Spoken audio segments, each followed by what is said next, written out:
And then final 3:30 game, we got number 18 Utah traveling number 5 Washington, who's 9-0. Washington favored by 9.5 points on Fox.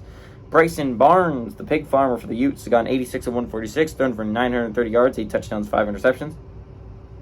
Jaquindon Jackson's had 112 carries for 598 yards and 2 touchdowns. And Devon Vele has had 29 catches for 337 yards and 2 touchdowns. Michael Penix Jr. has gone 225 of 324, thrown for 3,201 yards, 26 touchdowns, 7 interceptions. Dylan Johnson's had 113 carries for 686 yards and 10 touchdowns. And Rome Odunze has had 56 catches for 989 yards and 7 touchdowns. Washington's 13-2 against Utah all time. Last game went to Washington in 2020. Utah's 2 wins have come on the road at Washington.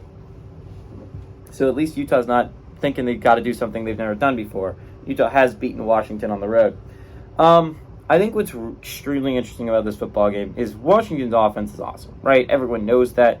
Utah's defense is very good. But we saw this a couple weeks ago, and Oregon's offense just ran circles around the Utah defense, and the Utah offense couldn't really do much. But again, that was against the Oregon defense. Oregon defense is significantly better than the Washington defense. Washington won a thriller last week, 52-42 against a good UNC squad, at least offensively.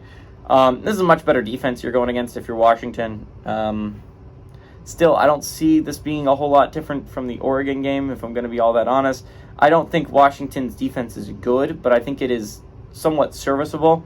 And I think Utah's offense, despite last week, they put up a lot of points against an Arizona State defense that, by the way, is not bad. This is an Arizona State defense that really held Michael Penix Jr. in check for the large portion of the game.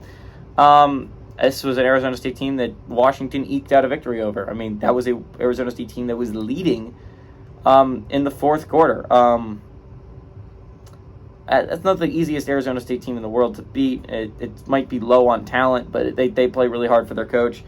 I don't think Utah's a bad football team. I just think Washington is a possible playoff contender, and Utah just isn't quite that. Bryson Barnes isn't the best quarterback in the world. If you had Cam Rising, I would think this team is a legitimate playoff threat, but you don't, and you're not. Washington's a good football team. Good football teams win big games at home by a lot. Give me Washington to win and cover at home.